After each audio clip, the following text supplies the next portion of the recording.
Welcome, everybody. I am very excited and honored to have with me somebody that I know named Ken Makimsy Middleton. Ken is a prolific writer with his own publication over at Medium called Alcohol Is Not Your Friend. And he just recently released an amazing book called Bamboozled. And Ken is going to share his own story, but I'll just give you a little bit of a background about Ken. But Ken is changing the way the world views alcohol and helping people realize their true full potential. And he has a very interesting take on what it's like to go through the phases of having alcohol be part of your life, making a conscious choice or realization that you no longer want that, and then how the world opened up for him. I mean, he says that giving up alcohol forever changed the trajectory of his life. And that's all I'm going to say because I want Ken to share his story. So welcome, Ken. Welcome to the Change Your Mind, Change Your Life podcast. Christine, thank you so much, Dr. Bradstreet. I want to say, first of all, thank you being the editor of Change Your Mind, Change Your Life, a great publication. Thank you for accepting my articles because, man, sometimes it's hard to get people to accept your articles. And you always show me love, and I greatly appreciate that. Oh, I love your writing, Ken. Thank you, though. Thank you.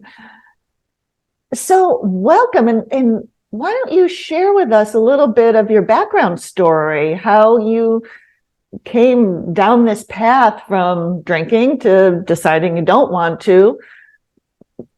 Share a bit about that with us. Absolutely. Yeah, what they call the origin story. So I tell people all the time in regards to drinking, because it's funny, after I stopped drinking, I got the usual, oh my goodness, I didn't know how bad your drinking was, or I didn't know you had a problem. You seemed like you had it all together. I was just so confused. And I tell people the reason I gave up drinking was because my life was bad with alcohol. It was actually because my life was really good with alcohol. So if you rewind, starting from the very beginning, I didn't start drinking until I was 19 years old. I didn't drink in high school at all. I wasn't exposed to it. I was very fortunate in that aspect. But as I got to college, I was put in the environment of most kids, and we talk about this in a book, where you're away from home for the first time. You're around people that you don't know. So there's that anxiety in regards to that. There's the societal pressure from the outside to drink because of the partying and the atmosphere that college creates. And then there's the stress of your courses that you have to do good because you're establishing a foundation for the rest of your life. So for me, growing up, and being in college, I was never shy. I never say I was a shy individual, but I always felt like I wasn't the person I wanted to be, as far as the person that was the life of the party, or the person that was as confident talking to the opposite sex as other people were, or to someone I was interested in. And so when I got to college and someone said, hey, man, why don't you drink this beer and relax and loosen up a little bit? Then you can go talk to that pretty person that you like over there. I started to do it. And the problem, Christine, was that it worked too well. Like, it was amazing. It was the magic elixir that I had been looking for my entire life. I was able to be the life of the party. I was able to dance without worrying about people thinking about what I was doing. I was able to go up and talk to anybody I wanted to and be funny and have all these engaging things to say. And it was fantastic. Like, I joined a fraternity. I became the president of fraternity. I loved my life. I had a great 4 years in college, 4 of the best years of my life. Then I graduate and I get a job in sales. And I tell anyone, if you think college is your undergrad when it comes to drinking, getting a job in the real world in the sales industry is your master's or PhD, because that is when drinking typically ratchets up tremendously. Because as a salesperson, part of my job was to schmooze my customers, to take them out, to use my expense account and make sure they had a good time. And of course, you partake in part of that good time. So my drinking increased exponentially during my sales time in my career.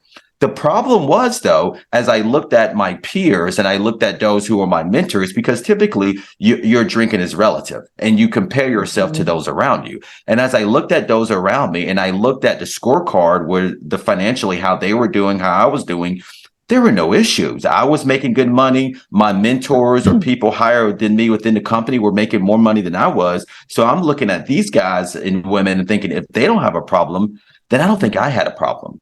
Where things changed and took a little bit of a turn was in 2017.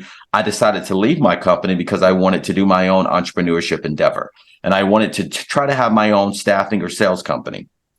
And we just talked about it before the podcast about how much work it takes to get something going from nothing to something in the content and how much work it takes. And Christine, I was working 80, 90 hours a week. I mean, I was busting my hump trying to be successful. And the problem was I just wasn't seeing the return on my investment. I was a year and a half in, and I was just thinking, man, I've worked so hard for 18 months. I'm not seeing the success I want. I'm probably going to go back to corporate America. I talked to my girlfriend at the time, now my wife, about, hey, I think I might have to go back and get a job in corporate America. But I said, you know what? If I do it, I want to be able to say unequivocally that I did it without anything holding me back. And drinking the entire time I did it, it wasn't that I ever thought I had a problem. But I don't think anyone's being honest with themselves if they don't recognize that when you drink, that next day hangover is not allowing you to operate at 100%. It just isn't. There's no way. And I used to always have this funny thing to say, hey, my 60 or 70% or 80% is good as most people 100%. At least that's what I used to tell myself. But what I recognize is that clearly that hadn't been good enough for me to be successful in my business. And if I wanted to at least say I gave it my all, then I need to give it my all. So I told my wife, my girlfriend at the time now, I was like, hey, I'm going to take a break from drinking. And I said in my mind, I'm going to give it 90 days. I'm going to give it 3 months because I just feel like 30 days, probably not enough to really see the results of it. 90 days is when I really could see, hey, how is this helping me? How is it affecting my business? What is the momentum I'm getting from it? And Christine, I made more money in those 90 days than I had made in the previous 9 months combined. And it wasn't like a little bit more. It was a tremendous amount more, to the point that I could not deny that there was something here. During that time, I started reading Annie Grace's This Naked Mind, right? Like that's the big book that a lot of people read that it really opened up to my mind, because she was talking about the science of alcohol and how it affects you physiologically and so many people don't recognize it. And that was the change for me, because growing up and drinking, I always thought there was two different dichotomies of drinking. It's this stratification that we all hear. Either you're an alcoholic and you have a problem, or you drink and you're fine. I didn't recognize there's this tremendous spectrum that we're all on. And at times, the more you drink, the further along you're coming on that spectrum. And the more alcohol is hurting you that you don't recognize. And once I recognized that, Christine, I said, maybe I was working towards a problem. I think it's hard for me to say I wasn't potentially going to develop a drinking problem. But even though I didn't, there were so many trade-offs I was making while I was doing it that I didn't recognize, that once my eyes were open, I wanted to make sure other people had this information too. And that's why I started AINYF, Alcohol is Not Your Friend, because it really was around scientifically educating people on what alcohol does to you. Not if you're an alcoholic, because I honestly say I'm not a sober coach. If you have a true addiction problem, or if you will call yourself an alcoholic, I am not the best person for you. I am not the person that you should be reading or talking to. Sure, some of my stuff can help, but I am not qualified to educate or talk to those people. But if you're someone that has a casual relationship with alcohol and you don't truly understand what it's doing to you, I want to make sure you're aware. And you can drink if you want to. I don't care if you choose to drink or not. I just want to make sure you do it consciously. Whereas why I use the term alcohol conscious, I want you to be aware of the trade-offs you're making, and you're going into it eyes wide open. And then you'll know, like, okay, if I'm going to do this is what I'm giving up. And then if you say, hey, if I give it a shot not to, you understand what you could gain. And that was where AINYF come from, and where the whole book came from, Bamboozled. Oh, I love that. I love your concept of alcohol consciousness, the awareness. And for me, I choose not to drink. I have maybe one beer a month. I have never liked the concept of giving something else on the outside power to tell me if I have self-love or self-confidence, power to tell me that I can have a conversation with a person or dance in front of people. And I feel like when we give our personal power to something externally, then you're at the whim of that thing. So I love this concept of this awareness, this consciousness. And sure, if you say, tonight I do choose to turn it off. Tonight I do just want to enjoy some wine or whatever. Yeah, absolutely. That's a conscious choice. And I really like that. I think that's why I was so attracted to the words in your book. Your book is amazing. It's very well written. And again, I'll leave links to how you can find the book yourself in the video description.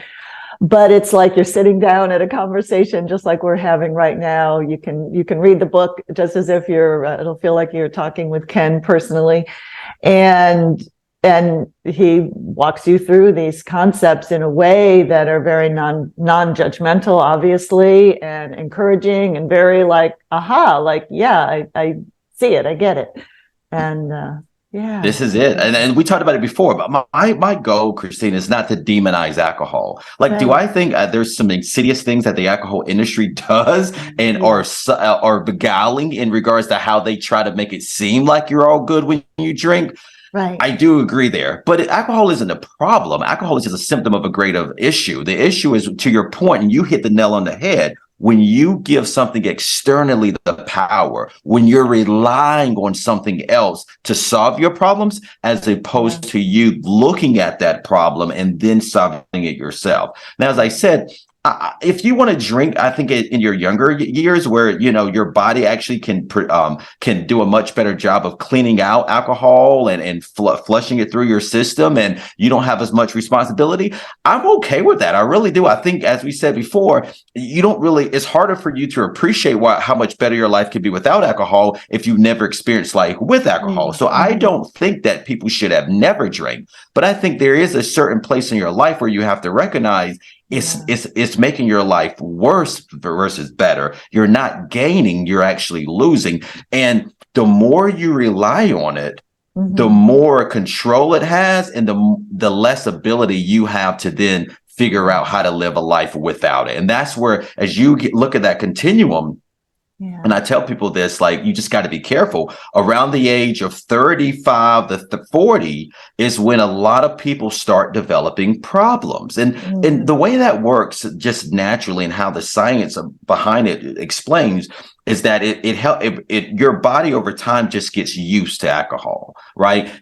That's what allows us to have lived this long life as human species, because of the concept of homeostasis. Homeostasis allows us to always want to be at a baseline. And the more you take an outside chemical agent and you put it in your body, it's throwing off your natural body's ability to stay within homeostasis. So what it does, it consistently is trying to get you back there. What that does is increases your tolerance to alcohol, so you have to drink more to get the same feeling. And then second, it increases your reliance on it, because what happens is your body creates endorphins naturally, the feel-good drug that we all know about. It does it naturally when we hug somebody that we love, we eat something that we like, anything that makes us feel good, and that's what it naturally occurs in our body.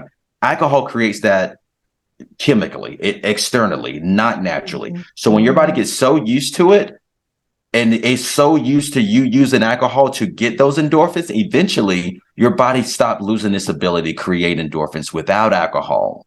And that is when the problem becomes. That is when all of a sudden you can't be happy without alcohol, and you find yourself in a situation where we talk about the subfunctional subtype, which is functional alcoholics, where you do your job and all of a sudden you don't understand why you're always depressed. It's because your body has physiologically been changed over time, that it can't create happiness without it. It's called anhedonia, where your body can't be happy without alcohol. And that's the only thing that gets you up. And that is where I tell people, you can drink when you're younger, in your 20s if you want to, but once you get in your 30s, if you don't want this to happen to you, you definitely got to be mindful of it and just be careful, because it will happen if you drink consistently. Yeah. Yeah, big red flag. Now, you gave us a little example of that earlier, but when you say that giving up drinking forever changed the trajectory of your life, Right. what's changed? Well, I mean, everything for the most part, right? So I'm writing this book, and it's a great testament to and part of the methods in which I think the process to be able to quit is that for the longest time, I always said I wanted to write a book. I was 38 years old when I quit drinking. So let's use 18. So 20 years of my life, I was saying I wanted to write a book. I wanted to write a book. I wanted to write a book. Never did it, right? Never did it. But when I stopped drinking and all of a sudden, that 70 to 80% that I was given every day that was happening because of my hangovers turned into 100%. The momentum started to build. And that's the thing I tell people about drinking, about stopping drinking, is that you will see some amazing things happen immediately, the 30, 60 to 90 days after drinking, even up to 6 months. But where you really start to see the results is over the 1, the 2, the 3 year period, because it's exponential and it's compounding. So what happened, Christine, was I tell people all the time, me stopping drinking wasn't the end all be all in regards to like who I am and what I'm about. It was the beginning of my wellness journey. It was just the beginning. And so once I stopped drinking and took that from my life, then I started to experience the positive results from it. Then I started looking at all the other aspects of my life. My sleep got better, right? Automatically. Right. My fitness got tremendously better. And I was able to really dive in and focus on what was better for my fitness. My diet got better. I started to meditate and really get into my mental side of my health. So it was the beginning of all the things that I needed to do to build the best version of myself, but I couldn't do it because alcohol was the crux that was causing me, holding me back. And part of that, it allowed me to be able to write my book. There's a concept that I talk about in the book. It's called the inverted triangle.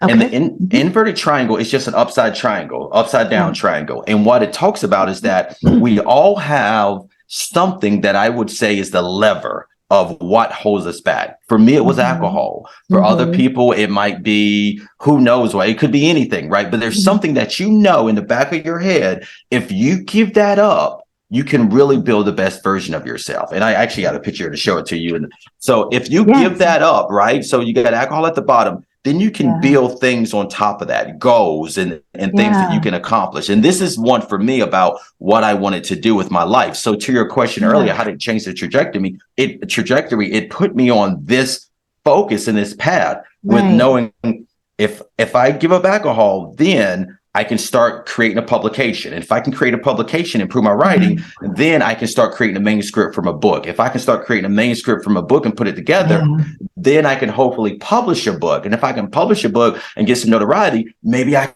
can publish more books. And so it builds and builds. And what happens is if you take alcohol away, that's stopping it, and all of a sudden I start drinking again, all of that implodes upon itself.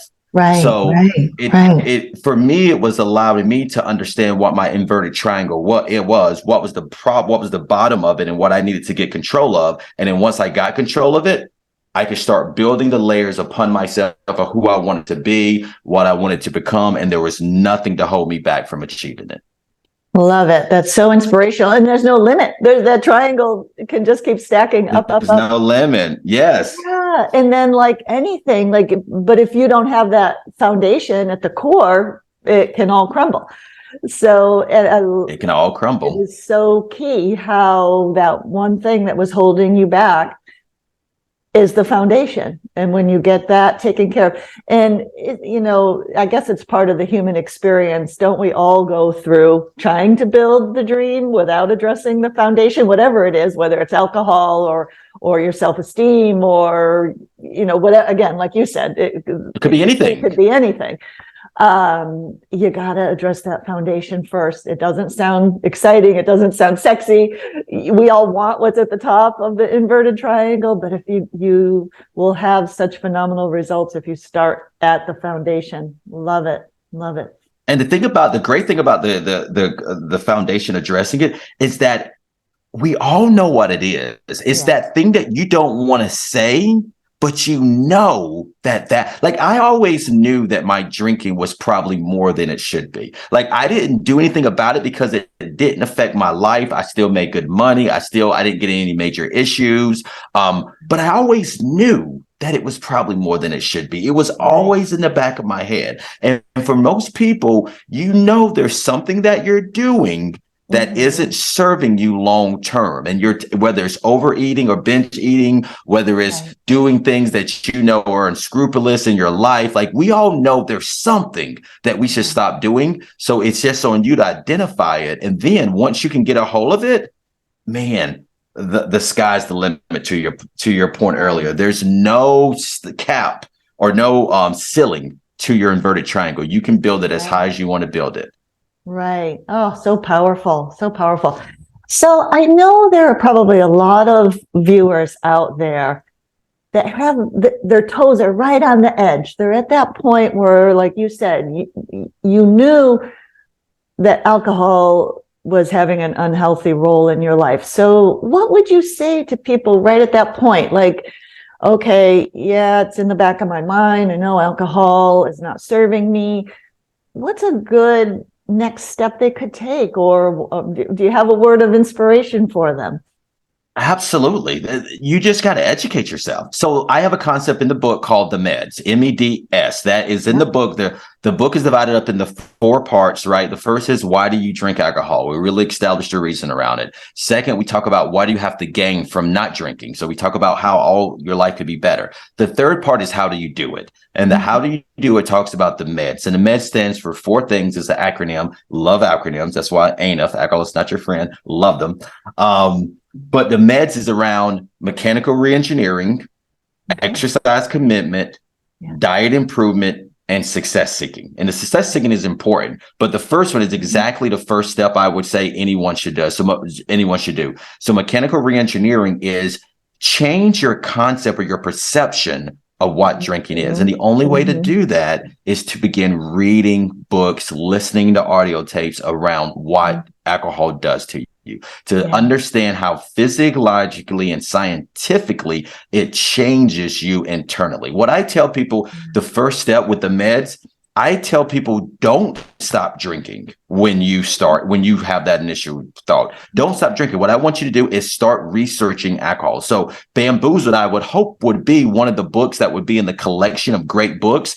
But some of the ones that are out that I use, Drink by Dr. Professor David McNutt is a really good one, which he talks about in Britain and how he has said how alcohol was more dangerous than cocaine in Britain. Like, he actually got fired because his views were so controversial. But Drink by Dr. Professor Nutt is really good. William Porter's How to Stop Drinking. William Porter's book is just Alcohol Explained, is so good because it really walks through like what it is doing to you at every single step. And then, of course, Annie Grace's This Naked Mind. That was the book that I read on a flight to Dublin when my wife and I, 4 years ago, we were on the flight. It was a 7-hour flight, and I just had time to kill.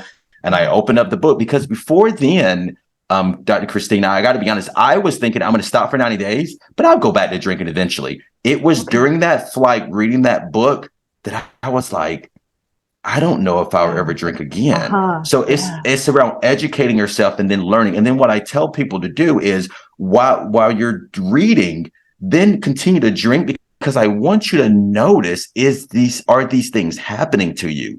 Do you recognize? Because I, for the longest, didn't recognize that.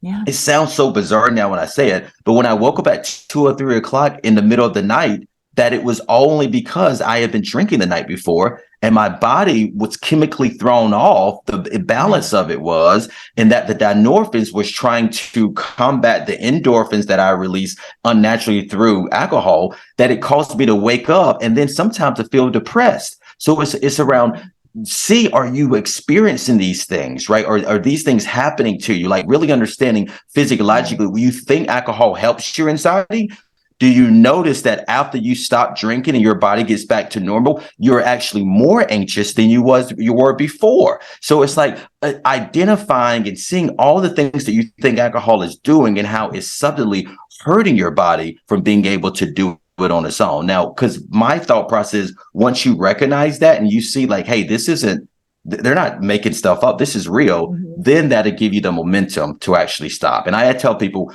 30 days is cool. We got sober October, we got dry January, blah, blah, blah. That's cool.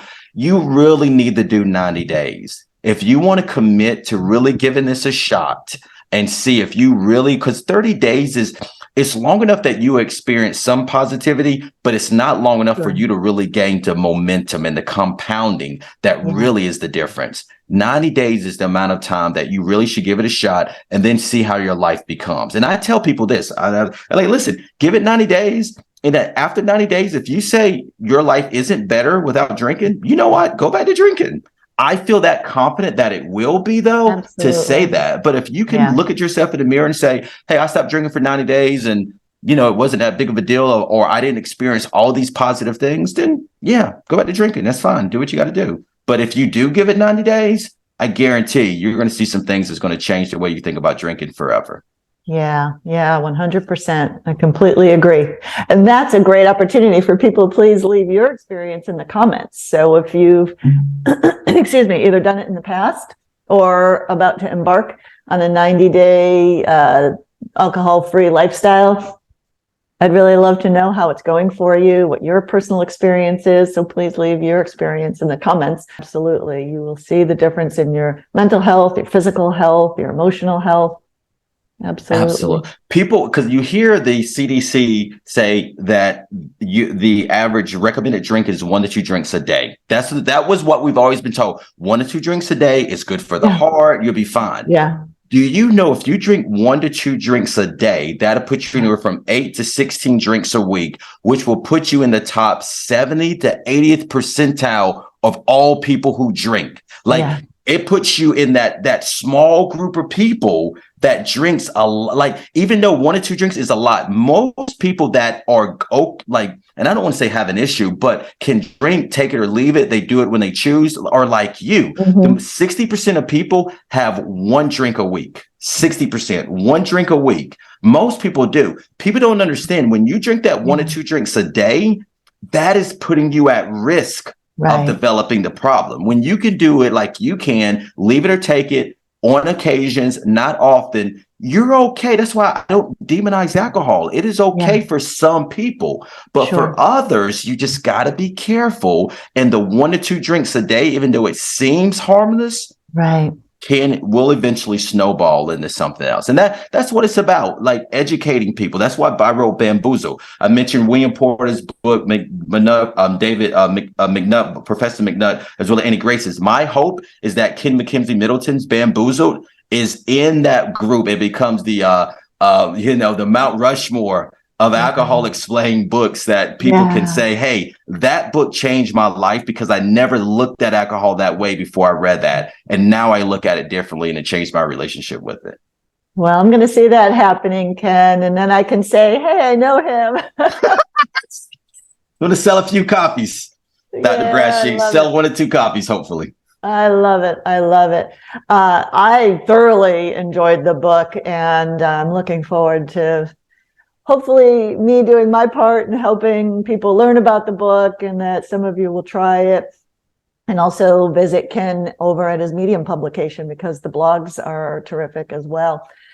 Oh, Ken, thank you so much. It was really fun to talk to you. And I know we shared a lot of great information. It's going to land where it needs to land. And I know that we're going to help a lot of people with it. So thank you very much. No problem. I would just say, everyone, go to my website, thebamboozledbook.com, bamboozledbook.com.